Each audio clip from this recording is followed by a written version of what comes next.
conhece Romanos 12, versículos 1 e 2. Rogo-vos, pois, irmãos, que apresenteis os vossos corpos a Deus como sacrifício vivo, santo e agradável a Deus, que é o vosso culto racional, e não vos conformeis a este mundo, mas transformai-vos pela renovação da vossa mente, para que experimenteis qual seja a boa, agradável e perfeita vontade de Deus. Mas hoje eu quero chamar a sua atenção para o que diz o versículo 3. Ele diz o seguinte: por isso, pela graça que me foi dada, digo a todos vocês, ninguém tenha de si mesmo um conceito mais elevado do que deve ter, mas um conceito equilibrado, de acordo com a medida da fé que Deus lhe concedeu. E é com essa mensagem que iniciamos o nosso PIB Flórida podcast. E o pastor já deu um spoiler, porque este versículo está no livro da nossa convidada. Aliás, de uma das nossas convidadas, porque hoje estamos recebendo um casal. Estamos recebendo Deiva e Francisco Isidoro, eles que são pastores na Family Church em Nova York, são também palestrantes e conselheiros de casais. Sejam bem-vindos à nossa bancada aqui do Flórida PIB Podcast. Um prazer estar com vocês. Privilégio.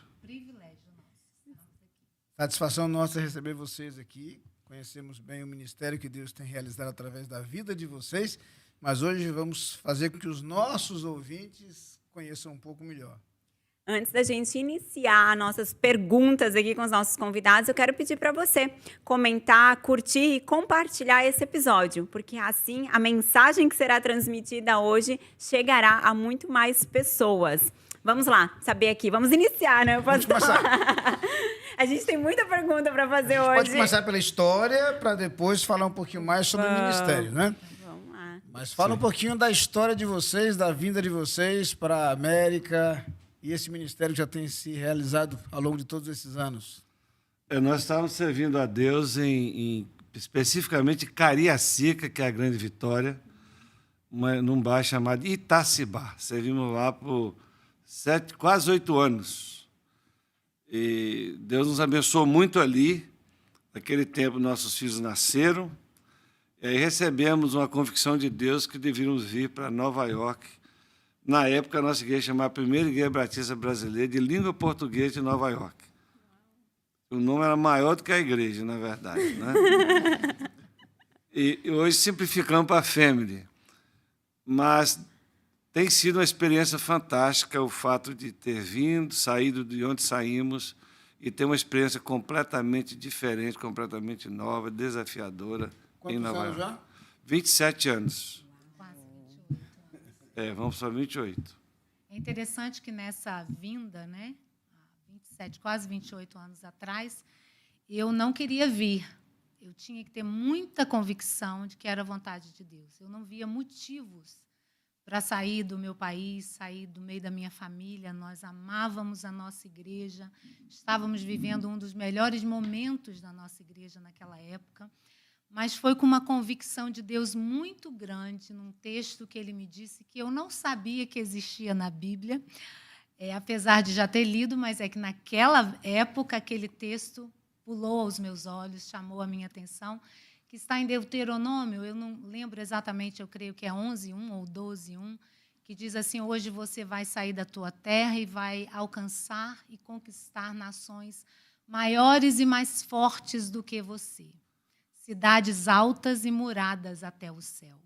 E toda vez que eu passo em Manhattan e que eu vejo aqueles prédios altos, eu lembro dessa palavra de Deus. Foi uma palavra muito forte, Deus me respondeu todos os questionamentos que eu tinha, todas as minhas dúvidas, e esse texto foi a nossa força em tempos de dificuldade, em tempos de deserto, pela convicção que a gente tinha de que foi Deus que nos trouxe para essa terra. E aqui nós estamos. E quando a gente fala vontade de Deus, é uma coisa muito pessoal. Não é? Eu, por exemplo, quando converso com alguns colegas que eu tenho mais liberdade, e aqui eu posso confessar, de que eu sou o cara mais improvável para ter vindo para a América. Eu sou de origem simples, do interior de Minas Gerais. Momento nenhum na minha vida eu pensei em vir para os Estados Unidos, nem passear, nem fazer um curso, nada. Eu sou aquele pastor muito de uma igreja local, uma igreja de bairro. Eu comecei no interior, né? Eu me lembro que, quando eu era bem mais jovem, começando o ministério, eu me deleitava onde eu estava, porque eu ia visitar os irmãos na roça, andava a cavalo, um negócio totalmente diferente, né? Vim para Vitória, mesmo uma cidade maior, mas num bairro simples, de pessoas simples, que eu chegava em casa sem marcar nada, aí as pessoas recebiam, tomavam café, comia broa e voltava para casa feliz. Então, quando eu recebo esse convite para vir para a América, conhecer a igreja, eu falei, não, não é comigo. Eu questionei, inclusive, essa questão, e eu vim fazer uma visita, mas a minha esposa, viemos, mas qual o problema? Conseguimos o visto e viemos. E aí, daí para frente, foi um negócio assim, muito de Deus, que eu digo, porque Deus foi mudando o meu coração. Uma mudança assim que eu falei, não, mas será que é Deus mesmo? A vontade pessoal não era. Porque, como disse a minha esposa, nós tínhamos uma estrutura de igreja no Brasil em crescimento, nossos filhos estavam num momento muito bom, nosso ministério estava... Eu era professor de um seminário, tinha terminado um curso, um segundo curso que ela fez lá, nós estávamos tranquilos. Aí nós não viemos naquela convicção de que estávamos indo para a América, nós íamos ter um sonho americano, levantar uns recursos para comprar uma casa, pagar umas dívidas, comprar umas vaquinhas de leite. Nada disso, não tinha nada disso. Apesar da cultura de interior. Mas, às vezes, uma das formas que Deus usa para mostrar que é a vontade dele mesmo é o fato de não ser a nossa. Sim, é isso. Para ter certeza de que o que está movendo, não há engano, não há equívoco, não é um desejo pessoal. Às vezes é justamente dessa forma que Deus confirma que o projeto é dele e não seu, para que você não tenha nenhuma dúvida. Mas isso há quase 28 anos. Sim. Durante esse tempo, vocês têm desenvolvido não só o ministério com a igreja local, e têm estado, inclusive, na mesma igreja todo esse tempo, mas vocês também têm desenvolvido um ministério muito mais amplo, o trabalho com casais, trabalho com famílias, e a gente queria que vocês compartilhassem um pouco, talvez como foi essa migração do ministério local apenas para um ministério mais amplo, porque aí alcança muitas outras igrejas, e por que especificamente essa área? Ora, na minha visão, eu tenho também uma palavra sobre isso, família, na minha visão pessoal, antes mesmo de casar, sempre foi o meu grande desafio. Eu venho de uma família disfuncional, certo? E aí eu vim para Jesus com 20 anos, certo? E depois fui para o seminário. Aí eu fui vendo, naquele ambiente de seminário e igreja, onde eu era seminarista, que um dos grandes desafios da igreja era a família. Naquele contexto que eu estava vivendo dentro da igreja. Contato com pastores, com professores.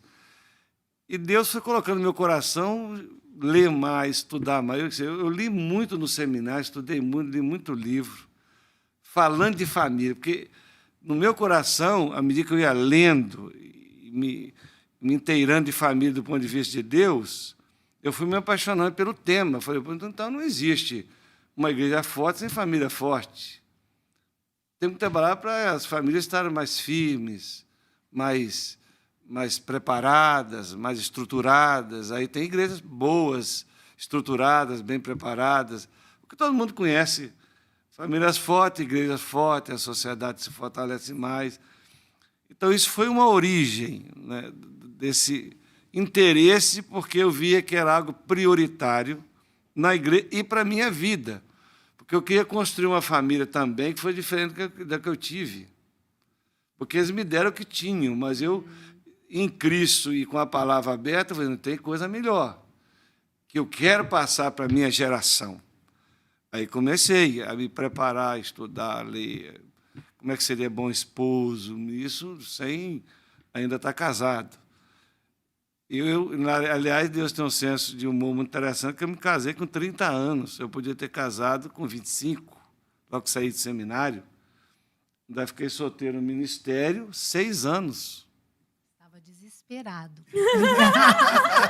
Até que eu Foi apareci. Linda, maravilhosa, né? Na verdade, Foi a salvação da vida dele. a história verdadeira é que eu fui o libertador dela. E há controvérsias. Vocês acreditam nisso? Lavando roupa Ai, hoje dá no podcast. E a gente quando casamos, eu diria assim, nós somos o maior assim, laboratório, o lugar experimental da funcionabilidade do casamento. É isso. É lixa grossa, 40 mais ou menos, né? Então, nós dois somos totalmente diferentes, não é só macho e fêmea, mulher, não. Isso aí é uma diferença maravilhosa. Mas é o resto, entendeu? É muita diferença. Tanto que eu li um livro que me chamou a atenção uma vez. O homem veio de Marte e as mulheres de Júpiter. De Vênus. De Vênus. Homens são de Marte. Estou botando mais longe aí. Não. Já mudou? Eu acho que pode botar Júpiter, que é mais longe. Não, mas aquele livro me chamou tanta atenção que eu comprei aquele livro A maior descoberta. e comecei a ler. Falei, eu e livro aqui. Tá explicado. Tá explicado esse trem. É possível. Então, é possível duas pessoas de lugares tão de natureza, de planeta, se ajustar e construir uma família. Então, aquele livro foi uma bênção para nós. E, a partir daquele livro, nosso casamento deu um ajuste muito bom. E aí nós criamos um seminário naquela época, e ele funciona até hoje, celebrando as diferenças entre homem e mulher. Mas é um seminário maravilhoso que nós gostamos de fazer e fizemos em muitos lugares, mas ajudou a gente. Quando a gente vai fazer o seminário, a gente conta a nossa história. Certo? Vai fortalecendo, né? Porque vai fortalecendo a gente. Não é simplesmente fazer uma palestra, mostrar que somos especialistas, não. Nós somos sofredores do processo. Porque foi duro. Eu acho interessante, Francisco, falar isso, porque é verdade. Na verdade, o interesse para ajudar aos casais partiu por causa da gente mesmo, entendeu? Porque naquela época, quando a gente casou, nós não tínhamos um casal para a gente conversar. A gente não, como pastores, a gente tinha que ser exemplo o tempo inteiro, e não havia essa abertura que hoje tem e que eu prego sobre ela, né? Eu acho que a gente tem que ser aberto, a gente tem que contar os nossos pontos fracos, as nossas vulnerabilidades. Então, eu e Francisco, a gente não fala sobre casais porque a gente é expert em casamento, mas é porque Deus trabalhou tanto e tem trabalhado tanto na nossa vida, e se a gente deu certo, qualquer casal pode dar certo, entendeu? Essa é a verdade. E a gente não tem problema de dizer isso, a gente se ama, e tinham 2, 3 coisas muito em comum. A gente se amava, a gente amava o Senhor e sempre acreditamos na família. Amamos. Então, amamos o Senhor, não, na época, né, Sim. das crises, da dificuldade do início do casamento.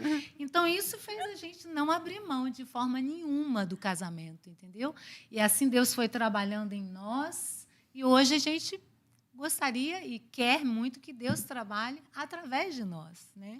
Que lindo, né? Porque muitos casamentos precisam, né, dessa abertura e desse entendimento.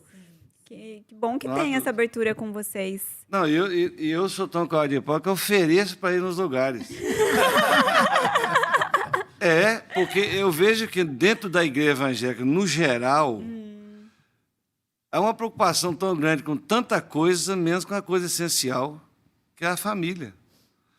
Eu converso com alguns pastores, aí vão conversando sobre tudo, aí fala de programa, veio fulano aqui, pregou não sei quem, fizemos isso e tal. Aí eu fico esperando que ele vai falar alguma coisa na área de família. O que teve aquele ano? Qual a proposta que a igreja tem? Aí, se o cara não fala nada, eu falo, tem uma proposta de família aqui, como é que é o trabalho com família? Aí vou provocando o indivíduo. Você não queria fazer uma palestra aqui, não? Eu posso vir aqui. Senão você vai preocupar de oferta, dinheiro. Já vi que você está precisando. Você está carente. E, às vezes, começa na família pastoral. Você entende? O desajuste. O problema. Certo? Eu tenho uma palestra que eu gosto de fazer muito para pastores, porque toca na questão nossa. Né? Pastor, como vai a sua família? Porque nós somos o exemplo. nós estamos à frente. Não estou dizendo que nós temos que ter família perfeita, mas nós temos que cuidar primeiro da nossa casa, da nossa família, depois cuidar da igreja. Então, eu gosto de falar para pastores também. Na minha idade, eu tenho muita coisa para dizer para pastores. Eu tenho 43 anos de ministério pastoral. Eu convivi com muitos pastores e convivo. Eu fui presidente da Ordem dos Pastores do Estado do Espírito Santo na época, tinha 280 pastores. Aqui nós ficamos no meio de pastores, imigrantes, não só batistas, como de outras igrejas. Então, nós nos apaixonamos por esse assunto família, não só família no sentido geral, mas a família do pastor também. E outra coisa que eu acho, amor, também, é não só hoje trabalhar com a família, mas ajudar antes, na preparação, na escolha. Então, eu trabalhei à frente dos jovens mais de 10 anos. E todas as palestras que a gente fazia para casais, a gente fazia para os jovens. Ele tinha uma apostila que hoje é um livro, que falava de namoro no tempo certo. Por falar de livro, é um livro sobre essa área relacional, do jovem. Ele está em português, inglês e espanhol. Tanto que eu acredito no material. Pedi para traduzir. Não vendi muito. Eu sou ruim vendedor. Mas eu creio que, de pouco a pouco, ele vai chegando na mão de alguém. Mas mesmo um material como esse, é difícil para o pessoal comprar. Você entende? Mas, na nossa época, a gente tinha uma apostila. Então, a gente falava muito de namoro, de relacionamento, palestra de temperamentos, palestra de sexualidade, diferenças. Tudo a gente falava para aquela juventude. E essa apostila era assim, se você quer namorar, então você tinha que ler a apostila antes, 2 meses de leitura da apostila, depois vinha conversar com a gente, ou conversava com os pais, depois conversava com a gente, e nós acompanhávamos. Então, hoje, a gente vê o fruto disso, porque nós temos vários jovens hoje casados, já com filhos, fruto desse trabalho também. Inclusive os nossos filhos. Inclusive os nossos filhos que cresceram ali.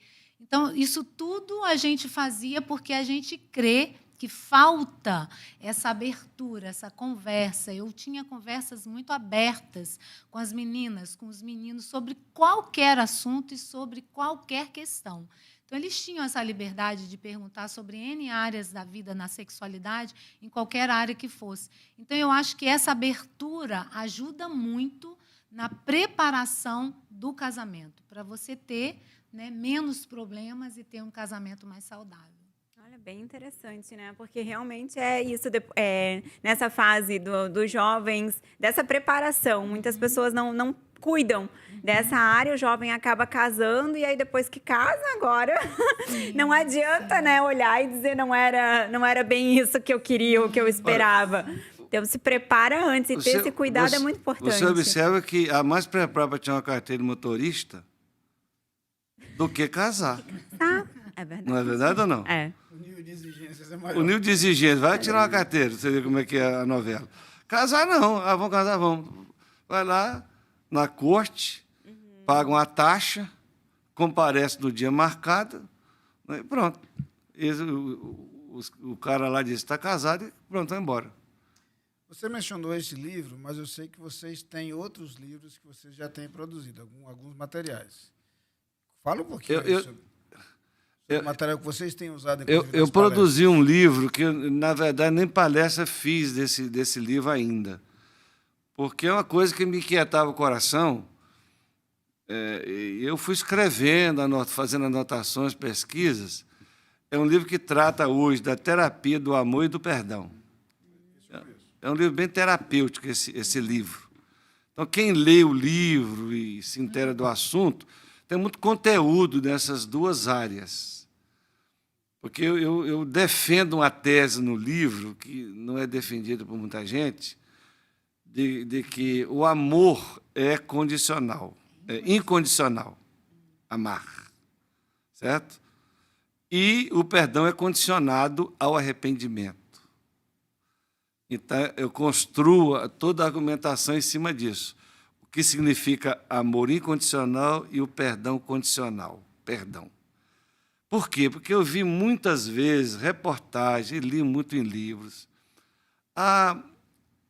O ladrão, o assassino, um criminoso, um bandido entrou em uma casa, estrupou não sei quem, violentou sexualmente não sei pessoas, matou, aí foi preso.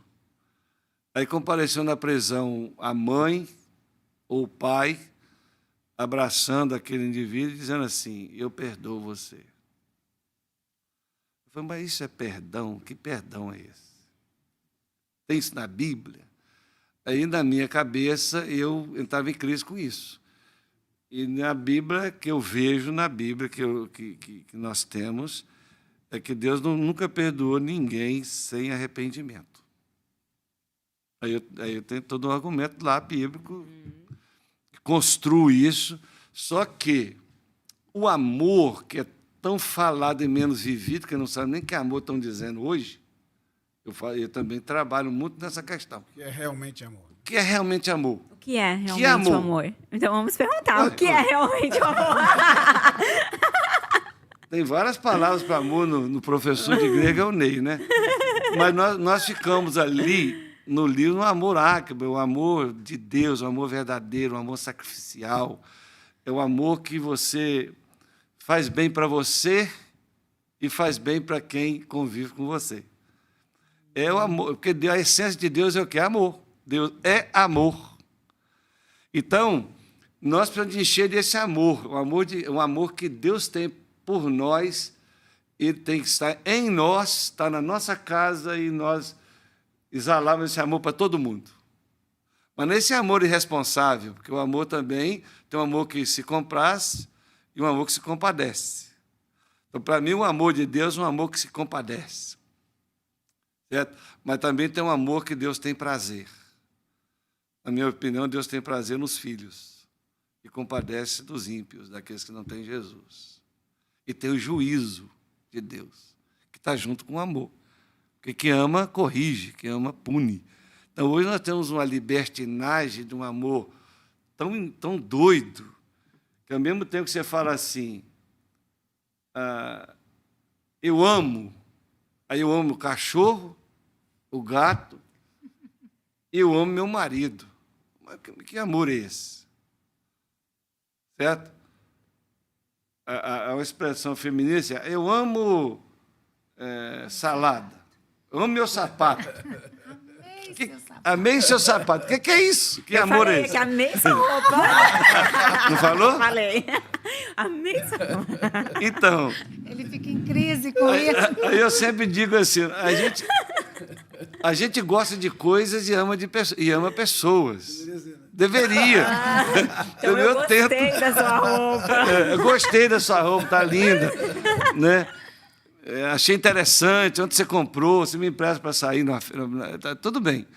Agora, amar tem mais coisa. E você mencionou um detalhe interessante dessa confusão que tem havido entre amor e permissividade. Sim. E a Bíblia fala muito sobre isso. O pai que ama é o pai que corrige. E aí? Mas a Bíblia chega a dizer que o pai que não corrige é o pai que odeia. Isso. Ou seja, quem não corrige é quase que desejasse o mal. O mal pro outro. Se você deseja o bem, você corrige. Claro. E a palavra fala de um Deus que nos ama plenamente, Sim. mas que abomina os nossos erros. Claro. Porque ele quer que a gente acerte. Claro. Ele entende que a nossa felicidade está associada ao nosso acerto. Então, esse conceito de que amor significa aprovar tudo que alguém faz, esse conceito está muito distante da verdade. Não é amor, é libertinagem. Então, é interessante essa observação também. Falando de livros, eu quero já caminhar para o livro de Deiva. Deiva tem também. Sim. Porque, na verdade, a gente está nessa fase agora de... Recentemente, ela lançou no Brasil. Lancei no Brasil no final de abril, Isso. Aí em Maranhão. lá em São Luís do Maranhão. Na verdade, a gente lançou também em Vitória, né? Primeiro, fiz um pré-lançamento em Vitória, que é a cidade onde eu vou e que eu tenho parentes, foi onde nós temos a nossa ex-igreja, mas o lançamento mesmo foi em São Luís do Maranhão, na Igreja Batista do Olho d'Água, e lá eu fiz o lançamento. E logo depois, eu creio que 2 semanas depois, eu fiz o lançamento na nossa igreja, lá em Nova York, né? E agora, aonde estou indo, estou lançando meu livro também. Recentemente, a Deiva falou no Retiro dos Pastores Batistas Brasileiros da América do Norte, ali em Dallas, Fort Worth, precisamente, falando sobre o conteúdo do livro, uma apresentação. Depois, na PIB Flórida também, ela falou sobre o conteúdo do livro. Fala um pouquinho para a gente sobre a proposta do livro, porque o título já desperta curiosidade. Certo mesmo, eu já quero ler. Vamos ver por onde eu começo. Ele já pulou na lista, que eu tenho a lista de livros, ele já pulou, porque eu quero Eu estava comentando que eu não terminei de ler ainda, estou no caminho, mas estou gostando muito do que eu já consegui encontrar no livro. Mas você é a pessoa certa para falar para a gente sobre isso. Sim, eu creio, primeiro, que ele é um livro assim, prático, é um livro simples, né? Eu costumo dizer que eu sou prática quando eu falo. Quando eu vejo as coisas muito complicadas, eu procuro descomplicar, para que as pessoas possam entender de uma forma mais tranquila, de uma forma que elas possam absorver e, principalmente, colocar em prática. Então, é o que eu falo do livro, se eu fosse resumir, eu gosto de falar muito da introdução dele. São 4 afirmações que eu faço, porque eu amo essas 4 afirmações. Eu acredito. A primeira delas, eu falei aqui na quarta-feira, né, pastor? Sim. A vida é feita de relacionamentos. Eu tenho descoberto que a essência da vida está nos relacionamentos, em nós nos relacionarmos com Deus, com a gente mesmo e, consequentemente, com o outro, né? E esse outro, ele pode estar em vários níveis da nossa vida. Anota aí, então, primeiro. A vida é feita de relacionamentos. A segunda verdade que eu também tenho descoberto, né, e que eu passo no livro, é que as maiores tristezas, as maiores decepções, os maiores traumas também estão relacionados aos nossos relacionamentos. Essa é uma verdade. Porque, às vezes, a gente pensa muito também nas nossas dores, mas nós também traímos, nós também machucamos as pessoas. Então, essas questões de traumas, os relacionamentos estão envolvidos. Mas tem uma terceira verdade, que as melhores e maiores lembranças que a gente tem na vida também estão voltadas aos relacionamentos. Sim. Porque se nos relacionamentos a gente é machucado, são nos relacionamentos que Deus usa para nos curar também. Mas a forma, aí que vem a proposta do livro, a forma como eu me relaciono, eu descobri que é um reflexo de quem eu sou ou de quem eu estou sendo. E eu explico a diferença, você vai ter que ler o livro para saber a diferença do que eu falo. Porque eu falo quem eu sou ou quem eu estou sendo. Quando eu uso quem eu estou sendo ou quando eu uso quem eu sou. E foi a partir de uma experiência pessoal que eu tive num conflito do casamento, onde Deus mostrou que o problema não estava nele, o problema não estava nas circunstâncias. Ela conta a história no livro. Eu conto a história abertamente. Aliás, já chegou nessa parte. Aliás, o livro eu me exponho dentro daquilo que Deus desejou, que eu pudesse falar abertamente as minhas vulnerabilidades, aquilo que Deus tem tratado em mim de forma muito aberta. E a gente não tem nenhum problema de falar isso quando a gente fala para casais. É só aqui um adendozinho. Eu lembro de uma vez que a gente foi falar sobre o conflito. E naquele dia a gente teve um conflito muito sério. Faltava material, né? E aí, então, eu fiz a introdução baseada no conflito, entendeu? Falei assim, no dia. Eu falei, vocês agora fresquinho, igual vão pão de padaria de analisar quem manhã. está com a razão, ele ou eu. Olha, ainda sobrou para as pessoas a nos analisarem, né? Então, foi muito legal. E, infelizmente, naquela época, eu estava errada, segundo... Infelizmente, eu cometo alguns enganos. Ela sempre está errada. Mas eu descobri através dessa... Não foi uma descoberta, foi um momento entre eu e Deus. Quando Deus me confrontou e falou assim, filha, você precisa descobrir o que está dentro de você. E descobrir o que está dentro de nós é descobrir quem a gente está sendo. E foi, então, essa descoberta que eu trabalho com ela na área de aconselhamento, que eu sou conselheira clínica cristã, trabalho com a terapia do temperamento, e no livro eu proponho, encorajo a cada pessoa, a cada leitor, a responder 4 perguntas a respeito deles mesmos. A primeira pergunta tem a ver com as suas qualidades, com a sua força pessoal, porque a gente sempre começa através das fraquezas, né? Mas eu gosto de falar dessa força pessoal, porque é o DNA do Criador em nós. Então, Deus me fez ver, porque nós somos responsáveis de potencializar aquilo de bom que Deus colocou em nós, porque a nossa capacidade vem dele. Tudo que é bom em nós vem dele, né? Mas tem uma segunda pergunta, que são as nossas fraquezas. A gente tem que confrontar. Aliás, o John Maxwell diz que pessoas que não sabem quem são e nem o que fazem causam grandes prejuízos aos seus relacionamentos. Então, eu confrontei, Deus me confrontou na área de egoísmo. Eu sempre fui uma criança muito mimada, cheia de vontade. Deus me confrontou na área do certa, controle. você concorda, né? Sim. Ora por mim. Deus me confrontou na área do controle, e aí você vai ler no livro as áreas que Deus tem trabalhado ao longo desses anos na minha vida, né? E nessas duas perguntas, aí eu dou uma dica, que para mim, quem responde muito bem essas duas perguntas sobre qualidades e fraquezas é a teoria dos temperamentos, que é a área que eu trabalho. Então, eu falo muito dos temperamentos, não de 4, mas de 5, segundo o Dr. Arnold, né, aqui de Sarasota, do National Christian Counselors Association. Nós temos o 5º temperamento, que é o supino, e aí eu dou aquele encorajamento, porque eu falo muito dos 5 temperamentos, falo de como você pode vencer essas fraquezas do temperamento, e digo também que o temperamento ele não é desculpa para os nossos erros. Ele explica, mas não justifica. Que quem tem que fazer essa ação transformadora dentro de nós é o Espírito Santo de Deus. Então, o temperamento te ajuda. Uau, eu tenho essa tendência, mas eu não preciso continuar desse jeito. Entende? E mais 2 perguntas no final, onde eu analiso um pouco das dores da alma, falo como que a gente deve estar atento aos nossos sentimentos, porque eles revelam muito a respeito de nós, não sermos direcionados por eles, mas saber com responsabilidade o que esses sentimentos revelam a respeito de mim mesma. E fecho falando sobre família, um olhar responsável, intencional para a sua família de origem. E eu conto um pouco da minha família também.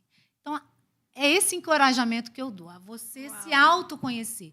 Não é um livro de respostas, é um livro de encorajamento. É um início nesse autoconhecimento, porque autoconhecimento é um processo para a vida inteira, né? Depois que a gente começa, né? É interessante, porque a gente vai se aprofundando e que sempre quer saber mais, né? Porque faz tão bem. Sim.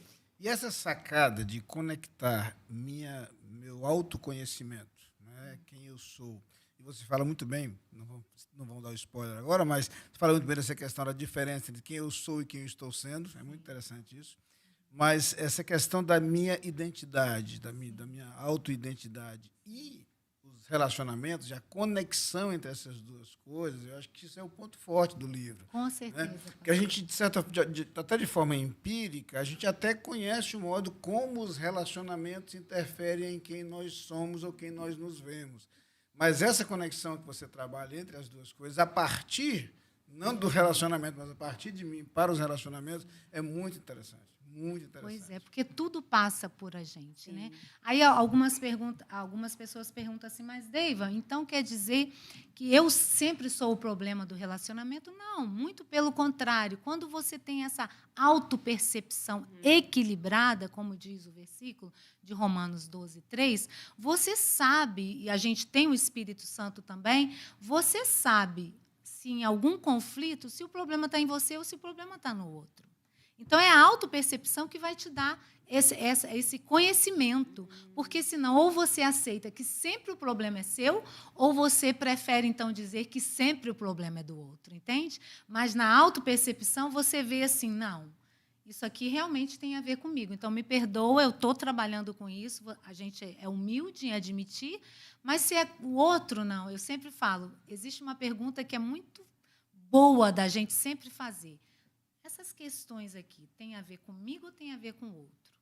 Se tem a ver com o outro, será que compensa eu entrar nessa discussão ou nesse conflito, ou comprar isso que não é meu, entendeu? Comprar uma briga que não é sua. Então você protege seu coração, sabe? O problema não é meu, o problema é do outro. Não, e a gente saber essa questão do temperamento, a gente até estava conversando um pouquinho aqui antes, né, de iniciar a gravação, mas depois eu até quero ler, porque eu me interessei em saber que agora são 5 temperamentos. Sim, são eu não 5. sei, eu estou curiosa, mas o pouco que eu sei sobre os temperamentos já ajudou muito, até em relação ao casamento mesmo, em eu saber qual era o meu temperamento, as minhas potencialidades e quais são, né, o que não era tão bom assim, e com o meu marido. E é muito interessante, porque nós temos perfis opostos. Geralmente então, eu não assim. entendia muito a reação dele, e eu lá, muito mais tranquila.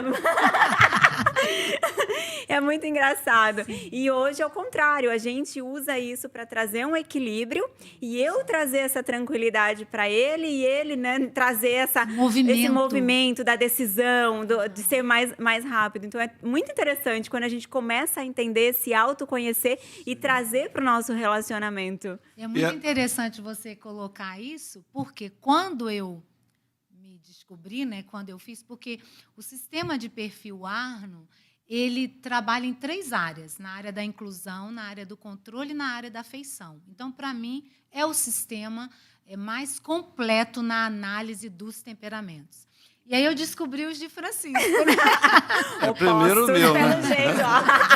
Mas é perseguição, né? Não, primeiro não aceitei o meu, né? Primeiro eu assim? Colérica, porque deu colérico no controle, nela. Colérico na inclusão e sanguíneo e fleumático na afeição. Eu falei, se eu colérica, eu questionei com a professora. Bem colérica, sabia que ela né? era. Bem, meu marido é colérico. Como assim? Fui para a professora, eu falei assim, eu acho que esse resultado está errado. E eu achava que estava certo. Aí eu comecei a estudar. Nossa, toda eu, né? Quando você tira a venda assim dos seus olhos. Mas olha que interessante, Francisco, ele tem na inclusão, eu sou colérica na inclusão. Não é que eu sou, eu tenho a tendência, porque temperamento não te define. Você não é, tem uma tendência. Eu tenho uma tendência a ser colérica, né, na área da inclusão. Forte, tendência forte. E ele é supino e fleumático. Então, o supino é o oposto do colérico, certo? Então, na área da inclusão, que é na socialização e nas energias intelectuais, nós somos opostos. Na área da afeição, eu tenho tendência sanguínea fleumática e ele tem melancólico. Então, o sanguíneo é oposto do melancólico. Então, outra área oposta. Amém. Mas na área do controle, eu tenho uma tendência colérica e ele tem colérico compulsivo. O que isso significa? Ou seja, quer estar no controle de tudo e não aceita controle sobre a vida dele. E né? você tem eu do mesmo jeito. Só que... Então, nós somos opostos. E no outro vocês brigam. É justamente no controle. Gente, isso abriu a minha... É tudo que nós somos. Foi de Deus, foi uma chave na minha vida. Ninguém cedia. Né? Ninguém cedia, porque ele queria ter o controle, como a compulsividade, mas eu conto. Que Deus sabe todas as coisas. Eu precisava de um colérico compulsivo na minha vida. E ele precisava de uma mulher colérica, porque se ele tivesse também uma supina, ele ia sobrepor o tempo inteiro, né? E se eu tivesse um fleumático, vice-versa, seria do mesmo jeito.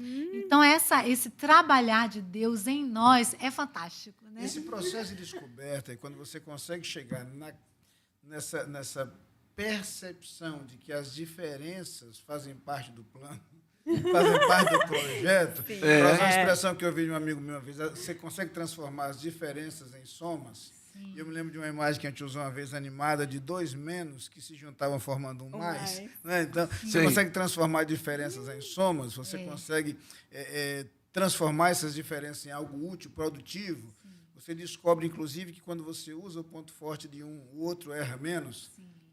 Sim. Lados, né? Essa é a grande sacada do relacionamento conjugal. Claro que é um processo. É um processo permanente. E se você não estuda isso, não descobre, você vai saber quando. Aí você divorcia. Tem uns que estão no 16º divórcio, não resolveu o problema.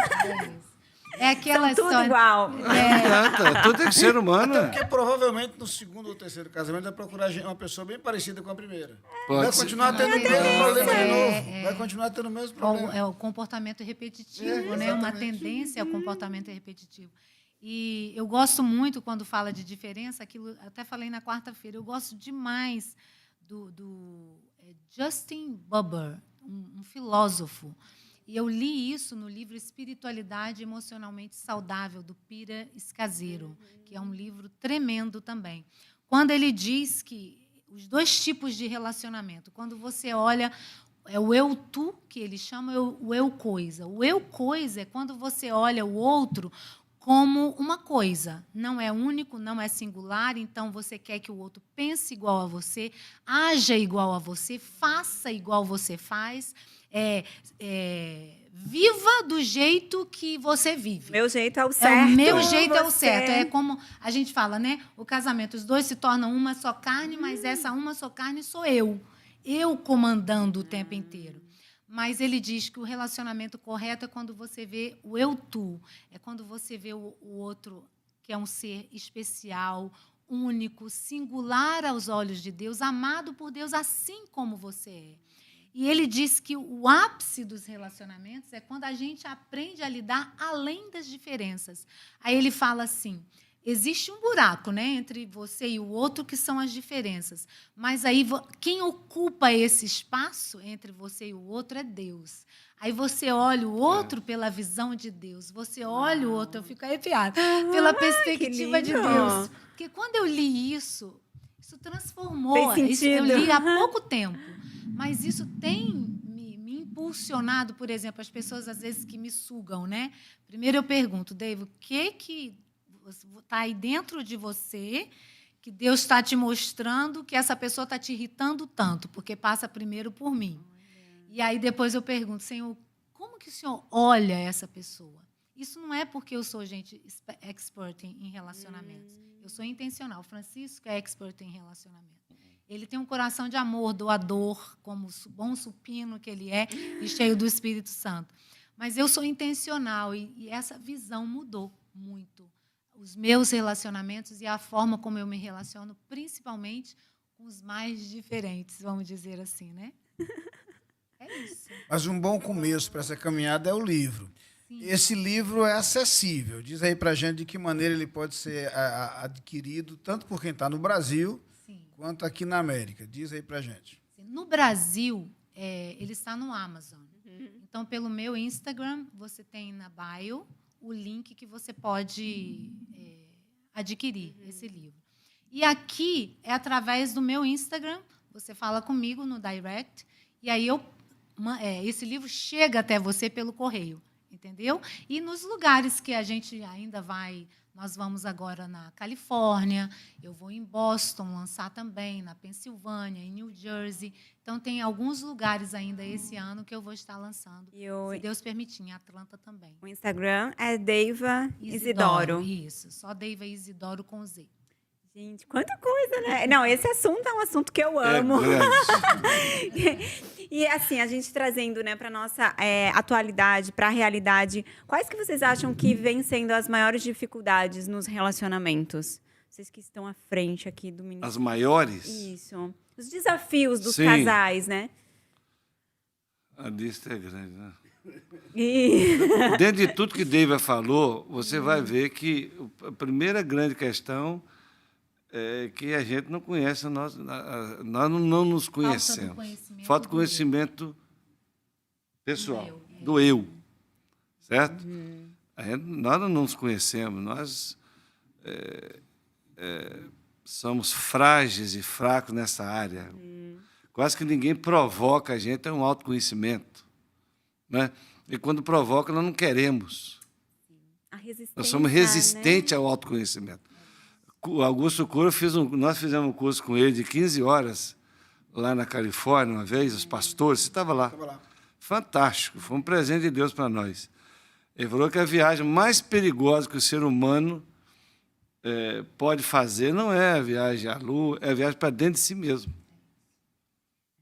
Porque o indivíduo vai conhecer quem que ele É ter a coragem de se autoconhecer, né? É coragem. Paulo dizia, Romanos 7, tem outras interpretações teológicas, mas para miserável homem que sou, por que ele é miserável homem que sou? Porque olhar para dentro dele. E às vezes é assustador descobrir. Ué, claro que é, ué.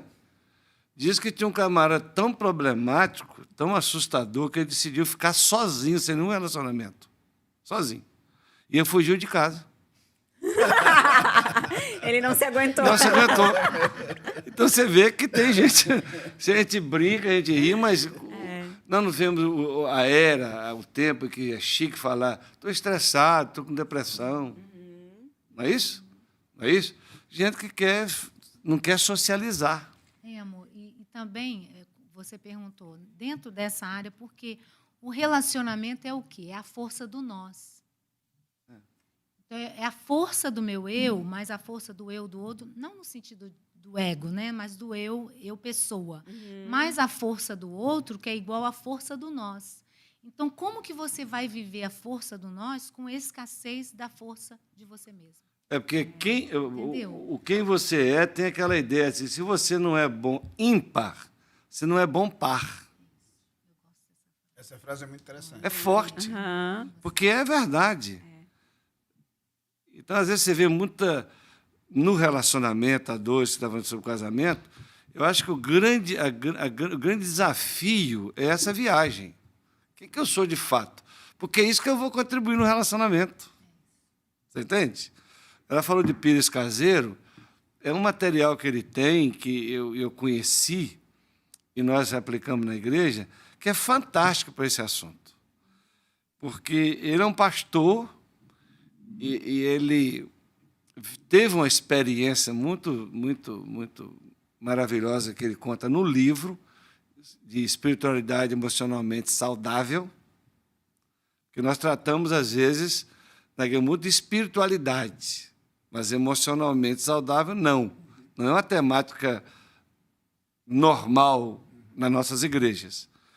Então, eu conheci o livro, o material, aí li todo o material, porque tem igreja, emocionamento saudável, liderança e para todo mundo o material. Resumindo, li. É autoconhecimento. Ele vai trabalhando com você até você descobrir as suas mazelas, aquilo que está escondido dentro da alma, do seu emocional. Depois tem uma parte terapêutica, como é que você sai dali, como é que você se cura, se torna melhor emocionalmente. E tudo isso vai potencializar o quê? O casamento, porque ele viveu no casamento um esgotamento. Tem uma esposa, 4 filhos, que não dava tempo para ele, para essas 5 mulheres, 4 filhas. E a mulher, a primeira coisa que a mulher falou foi o seguinte: eu não vou ser mais membro da sua igreja. A mulher quer sair da igreja. Ela deu um mandato, um ultimato para ele. E ele assustou com aquilo. Estou te falando aqui ao vivo porque está no livro dele, não é segredo. Sim. E ele está lá, se quiser fazer o curso, ele está lá no Queens. Tem uma igreja hoje que ele trabalha nessa área, começo do ministério de discipulado, é isso aí. Espiritualidade emocionalmente saudável, porque ele viveu isso. Aí ele vai ensinar você trabalhar nesse seu emocional também, para ter um emocional equilibrado. Aliás, Paulo já falava que Deus quer santidade em nós, corpo, alma e espírito. Tessalonicenses 4, parece. 23, né? Está lá. É isso? 5:23. É o 5, né? Então, eu acho que comece por aí. Autoconhecimento é muito amplo, essa viagem para dentro de si mesmo, quem você é. E depois tem as coisas práticas. Nós somos mal treinados para sermos esposos, as esposas para sermos mulheres, para serem esposas, serem mães, certo? Não tem um treinamento eficaz sobre isso. Às vezes não temos em casa, porque temos uma má referência. Grande parte das nossas famílias são disfuncionais. A figura que você tem de pai, de marido, é o seu pai. Certo? Quando a gente faz palestra para casais, eu gosto de dizer o seguinte: se a sua filha, falando para o casal, varão, falando mais diretamente para o homem, o pai, em algum momento dela depois da adolescência, e ela começa a despertar um interesse de um namoro, de formar uma família no futuro, se você perguntar a ela assim, olha, que tipo de marido você gostaria de ter? Se ela responder igual o senhor papai, você pode morrer. Ou fazer a última oração. Pai, na sua mão, entrega o meu espírito. Porque você cumpriu a missão. E para a mãe, a mesma coisa. Se o garoto falar a mesma coisa, eu quero ter uma esposa igual a senhora. Porque nós somos o espelho e a referência.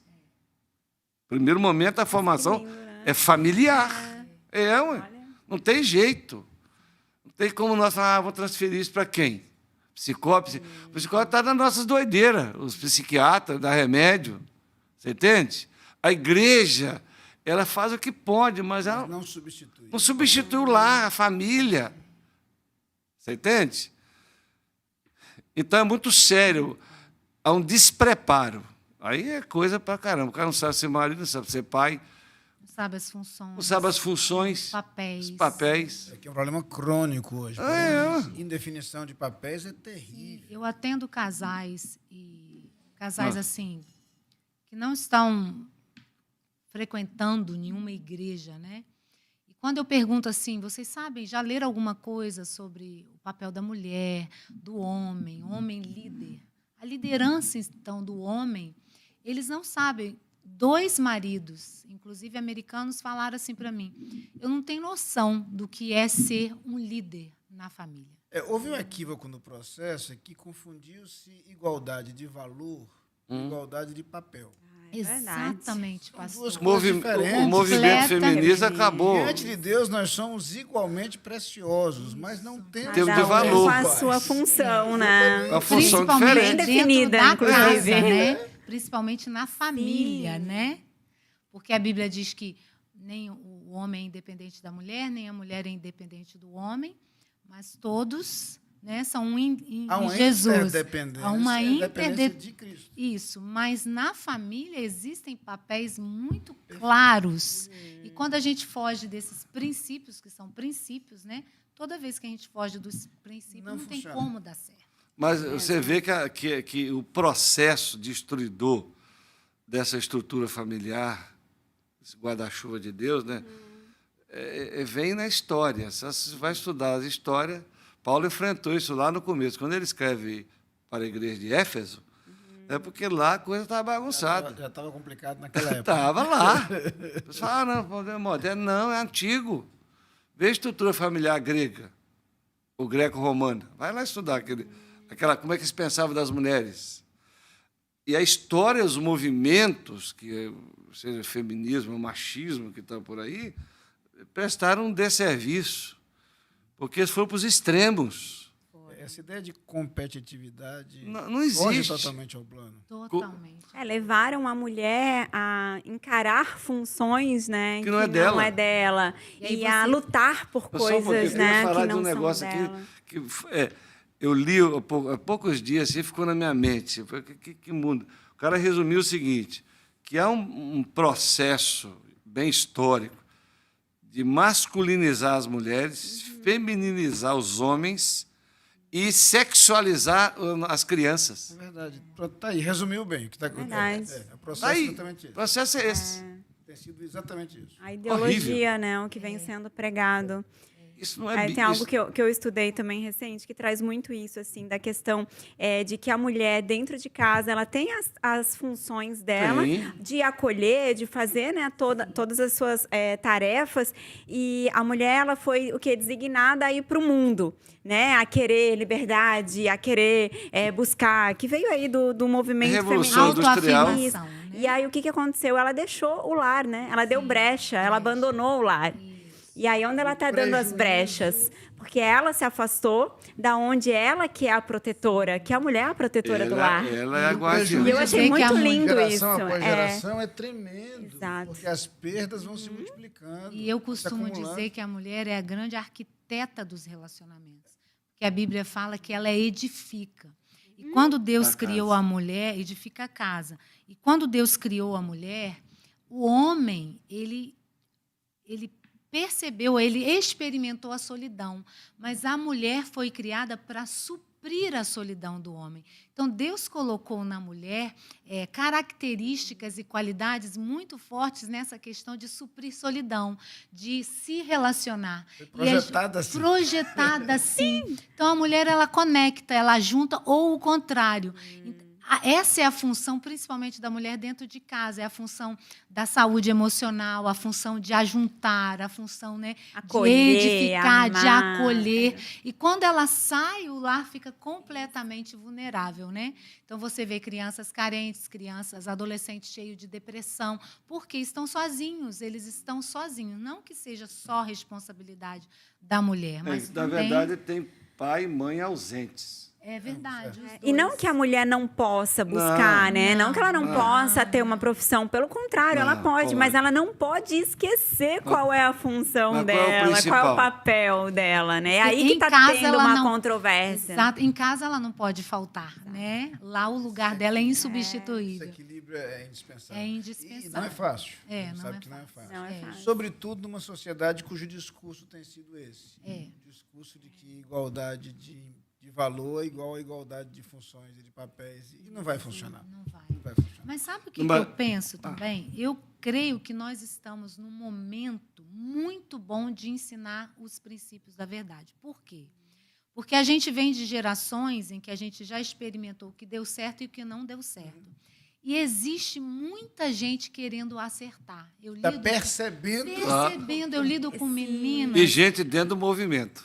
Não, eu lido com mulheres assim com mais de 30 anos que já estão bem profissionalmente, mas não estão nada bem nos relacionamentos. Então, elas vêm procurar dizendo o que a gente pode fazer para ter um casamento. Quando elas pensam em casar, o que a gente faz para ter um casamento sólido? Então, existe um grupo, e eu creio que esse é o momento da gente, como igreja, se levantar, firmar na palavra, não aquilo que a gente aprendeu, mas no que a palavra diz, né? Porque eu acho que houve até muita deturpação, até mesmo do que Paulo ensina, né?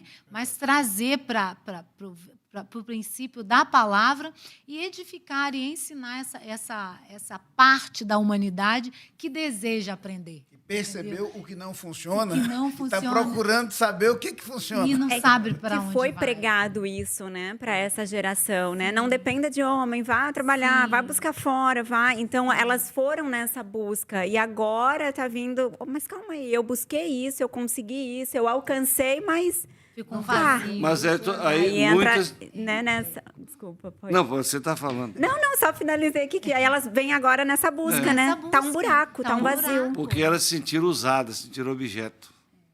Entendeu? A mulher, quando vai ser muito usada, se sente objeto, ela frustra. Porque quer um companheiro, quer um amigo. Você entende?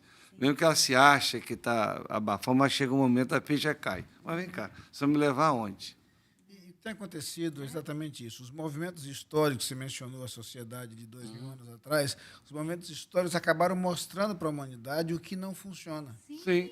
E é interessante perceber que aí as pessoas conseguem notar que os princípios e valores apresentados na Bíblia permanecem.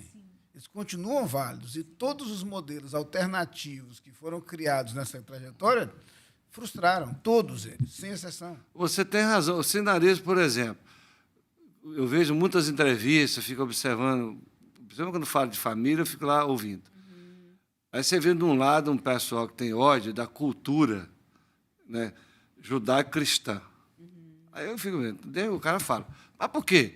Não, nós temos que destruir essa estrutura, isso não funciona mais. E qual que funciona? Então,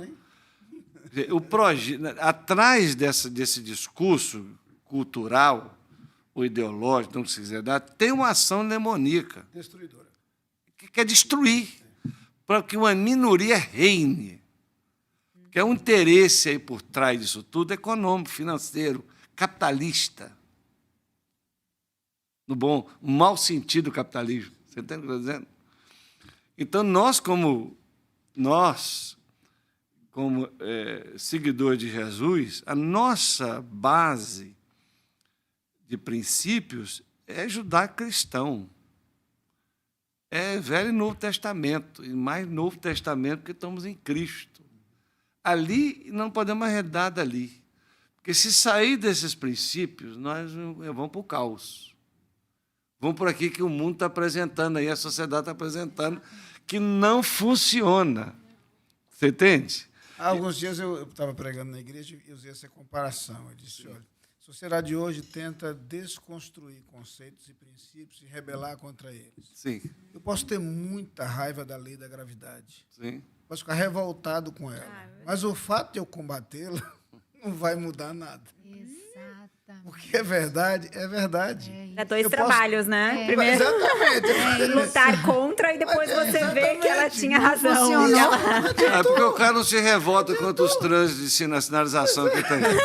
Não, eu quero só sinal vermelho. Então passa neles todos a partir de Vai hoje. para ver o que acontece. Exatamente. Não quer ter regras, princípios, não quer ter nada. Mas que delícia poder Não, ouvir nossa. de vocês aí, de gente que tem isso. Primeiro, vocês conseguem despejar um pouco do que é a vida de vocês, junto com o que tem sido o ministério de vocês, associado a princípios e valores bíblicos. É muito, muito rico isso. Não, é Bom poder incrível. ouvir isso de vocês. Pena que o tempo nosso aqui está acabando. Ficaríamos horas aqui, né, pastor, discutindo e A conversando. gente está tentando sobre vários- construir uma ideia de um ministério, porque eu tenho um tempo que eu vou ficar na igreja que sou hoje, porque se Deus me der mais 1 ano e meio aí, eu vou fazer 70 anos. Com 70, eu queria gastar o outro tempo da minha vida falando desse assunto, eu e Dave.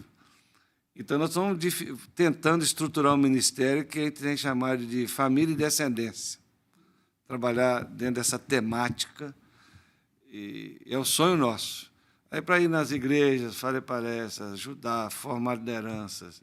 Então, há várias coisas aí que a gente quer fazer. Vamos orar por isso. Tem muito Então, que compartilhar. viu? Ora por nós que nós estamos nesse projeto. Amém, amém. Nossa, foi um prazer recebê-los aqui Não, no nosso prazer é nosso. estúdio. Nossa, o prazer foi nosso. Um assunto maravilhoso. Já quero sair daqui hoje, já tenho tarefa.